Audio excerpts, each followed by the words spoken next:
Alright, this is a picking exercise for the ukulele. So a lot of ukulele players just use their fingers to strum down and up.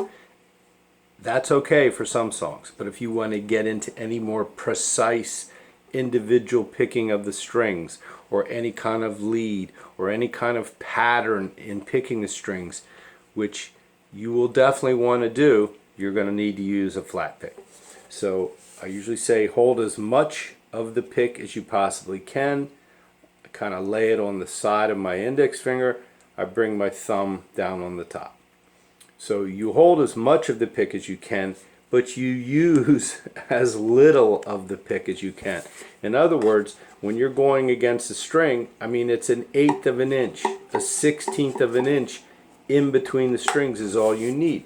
So when I'm strumming down, I have the pick angled so that the tip of the pick is pointing up to the ceiling, so it glides across the strings like this. When I do an upstroke, I turn my wrist so that the point of the pick is pointing ever so slightly towards the ground. This way it doesn't get snagged on the strings. Okay? So there's a little bit of like wrist turning action. I'm coming down, I turn my wrist a little bit to get it on the way up. Down and up. And you want to practice as you do with anything in a musical instrument. You practice slow to play fast. You want to make sure that your hands, your brain, everything are working together. So there's a phrase I use a lot. You have to learn how to learn. Upstroke, your pick is kind of pointing towards the ground, the tip. Downstroke, it's pointing up. So the pick actually kind of points the opposite way you're going. And that enables it to glide across the strings. So I am going to make the infamous G chord here, 3 fingers. Okay?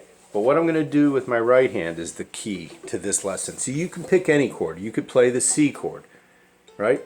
Very simple, 3rd fret, 1st string. Okay? But just for this little lesson, I'm going to make the G chord. Okay, so if we strum down, it's going to sound like that. But to work on your technique, you want to take a string pattern. Remember, they are 4, 3, 2, 1, going towards the ground. Closest to the ceiling is 4th string, 3rd, 2, 1. So if I pick a pattern, let's just say 3, 1, 2.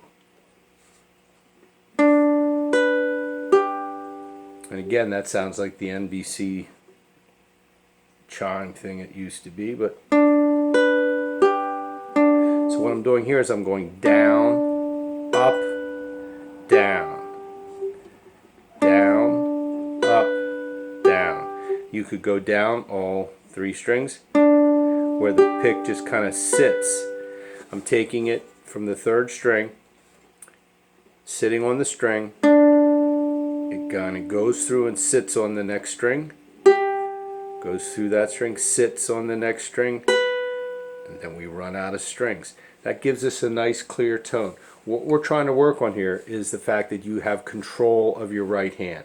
Most of the music you make, the right hand is what's going to make it happen. That's going to be the rhythm, dynamics, articulation, color, all that stuff. The left hand just deals with pitch, changing the length of the strings. So your right hand, even though you might have a little problem making this chord in the beginning, making the music is going to come from your right hand. So now I just strum down all 4 strings, and you can see that I'm kind of having the pick just sit on the string below it. You can do that with a downstroke and you're going to get a nice tone and sound. If you're picking up, you really can't do that. And if you're going to pick some kind of pattern, so let's just say it's going to be 4, 2, 3, 1. Those are our strings. it would be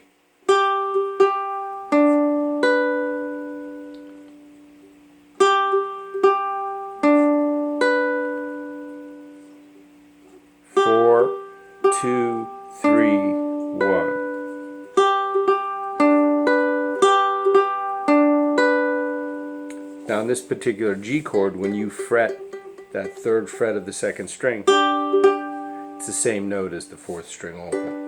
So it might sound kind of weird or funny when you first do it. If I did it on different, right here's the C chord. So let's go with this easy 2nd finger, 3rd fret, 1st string. 4, 2, 3, 1. That's a little pattern. I want you to just pick any pattern, meaning any ordering of strings that you would like to do, and then repeat it. But try to be musical, so maybe do that pattern 4, 6 times in a row, then take a deep breath, stop, and do it again. So this pattern I'm going to do here is just going to be 3, 2. Down, up, down, up. Very easy. Well, maybe not super easy, but not as difficult as using other strings. So here we go. We're fretting here, even though we're not even playing that note. 3,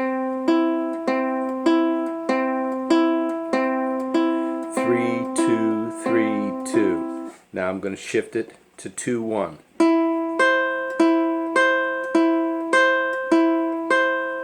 Could do that 8 to 10 times. Then I'm going to go 3 to 1.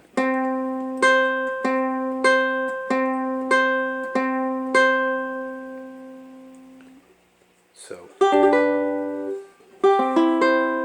any picking pattern that you want to create is going to help you. You're trying to learn to control your right hand, get good tone, even dynamics, meaning how loud, how soft.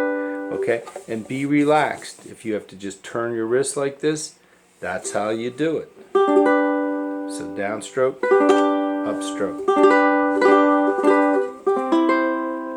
Don't overplay with the right hand. Remember, it's just the smallest amount of pick in between the strings will make the tone jump out off of the ukulele or guitar or mandolin or banjo, whatever it is. But coming down across these strings evenly for somebody who's, a new student might not be the easiest thing. So use your ear, practice smart. C, G, C. So if you get a little frustrated making the chords over here, just pick a simple 1-finger chord and work on your right hand. I mean, your right hand is what is the phrase I use is the right hand is the moneymaker. That's the one that sets you apart from other musicians. It's the one that actually makes the music off of the instrument. This hand changes notes. This hand makes the music. All right? Enjoy and have fun. Try to have fun practicing. Slow and steady.